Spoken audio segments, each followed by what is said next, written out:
This man survived 3 months in Minneapolis at minus 15 degrees Fahrenheit, sleeping in his car with zero heating. No fancy blankets like you imagine. No idling engine all night sucking gas he couldn't afford. No electric blanket plugged into nowhere. Just raw ingenuity and sheer will. He's not alone. Thousands of homeless people across the US and Canada do exactly this every winter, turning a freezing metal box into something that keeps them alive. Here's exactly how they pull it off without dying. You think a car is shelter? Think again. In sub-zero temps, a parked vehicle becomes a death trap faster than most people realize. Wind chill slices through gaps like knives. Glass windows lose heat 10 times faster than insulated walls. Your body heat radiates straight out into the night, turning the interior into a freezer. Condensation from your breath builds up, freezes on every surface, then melts when you warm slightly, soaking clothes and sleeping gear. Wet plus cold equals hypothermia accelerator. The numbers are brutal.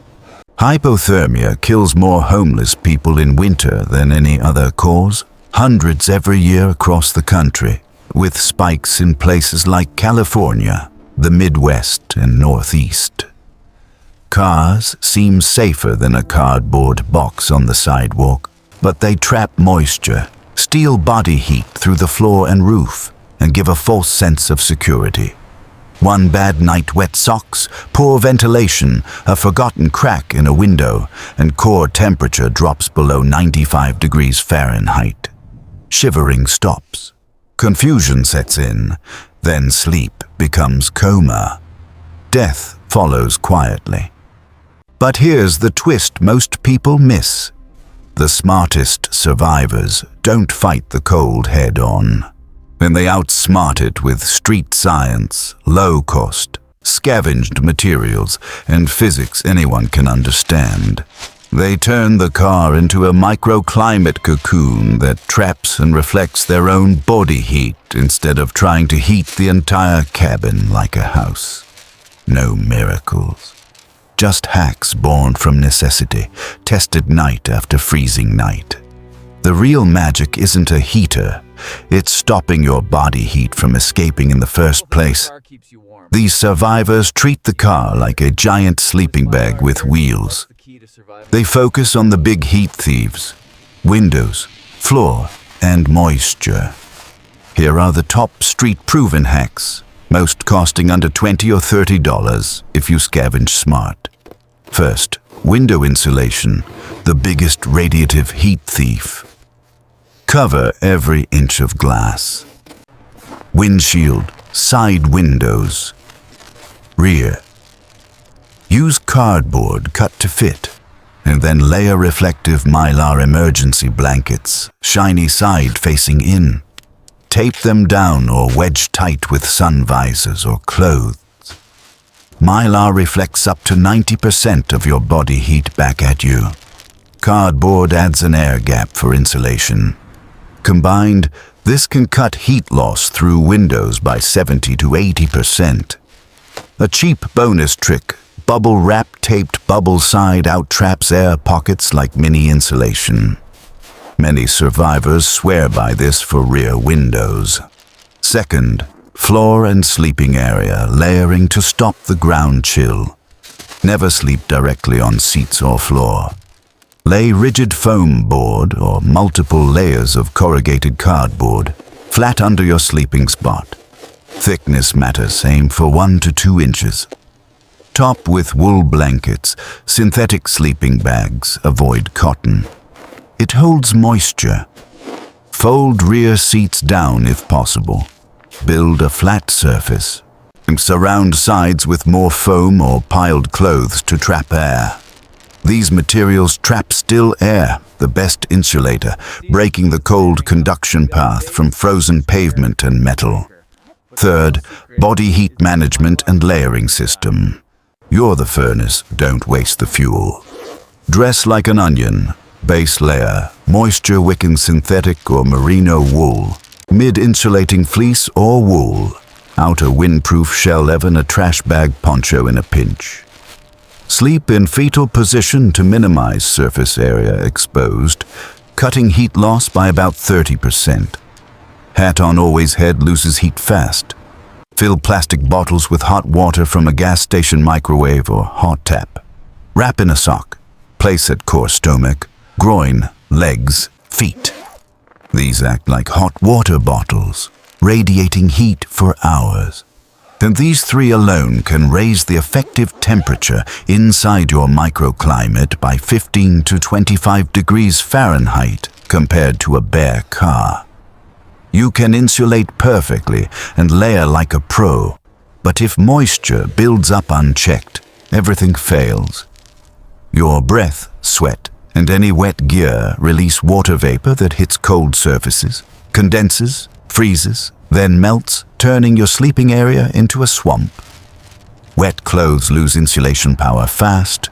Wet plus wind chill equals hypothermia in hours. Crack one window 1/4 to 1/2 inch on the leeward side, opposite prevailing wind to allow humid air to escape slowly. Never seal the car completely airtight, it's a humidity trap.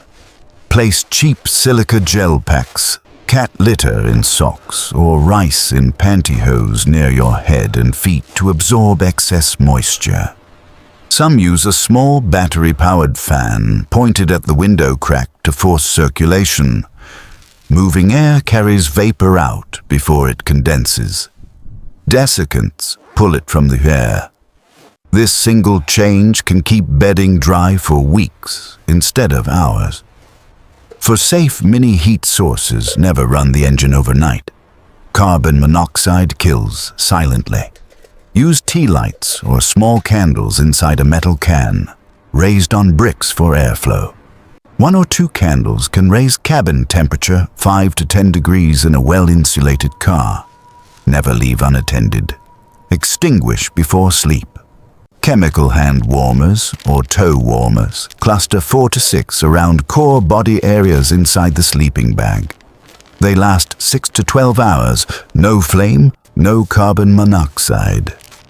Place heat sources low and central warm air rises.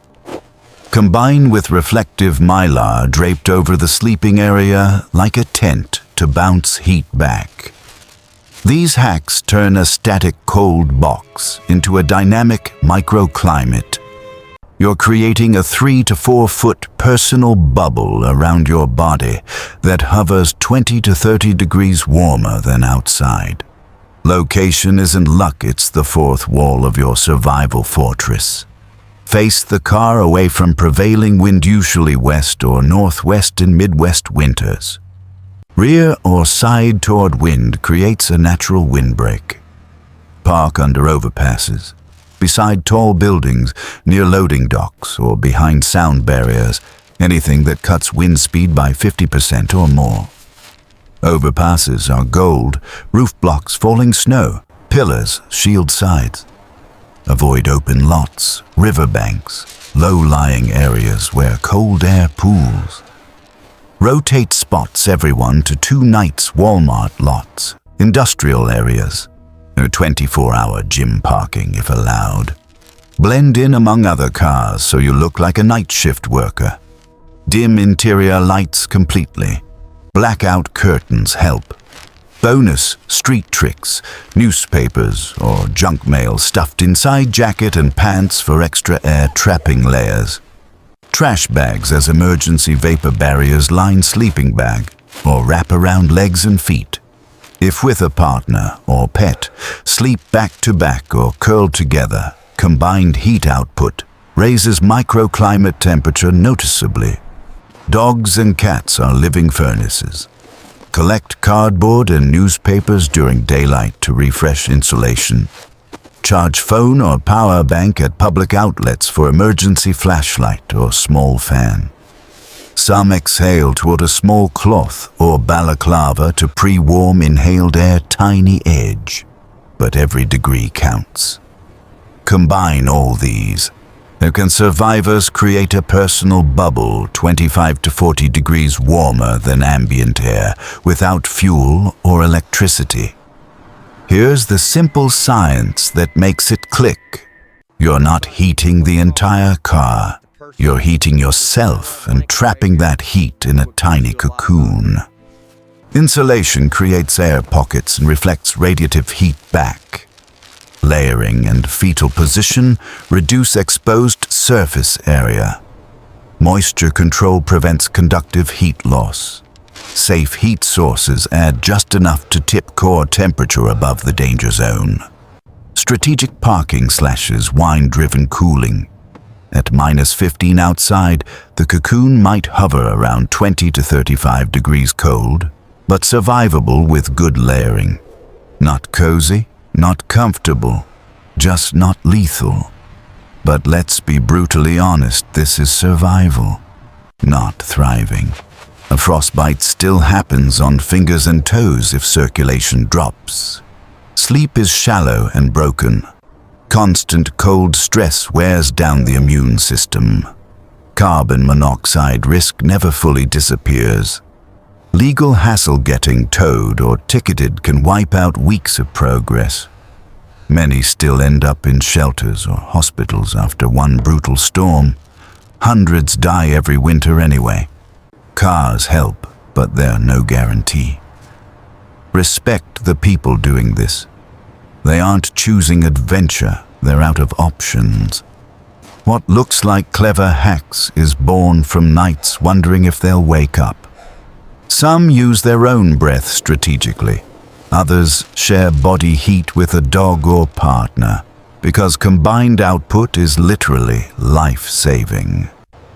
These are humans engineering dignity out of desperation. If you're watching because you're curious, good knowledge spreads awareness. And if you're watching because you might need this one day, or know someone who does, start with free basics cardboard, mylar, cracked window, and build from there. Test setups in your own car on cold nights before you ever have to rely on them. Thanks for sticking through the breakdown. This is about street-level reality, not glamour. If this help door hit hard like, subscribe for more raw survival breakdowns. Next, how homeless people actually stay clean and shower without bathrooms or gyms. Drop a comment. What hack surprised you most, or what winter struggle have you seen firsthand? Stay warm, stay smart, and if you can, help someone who isn't.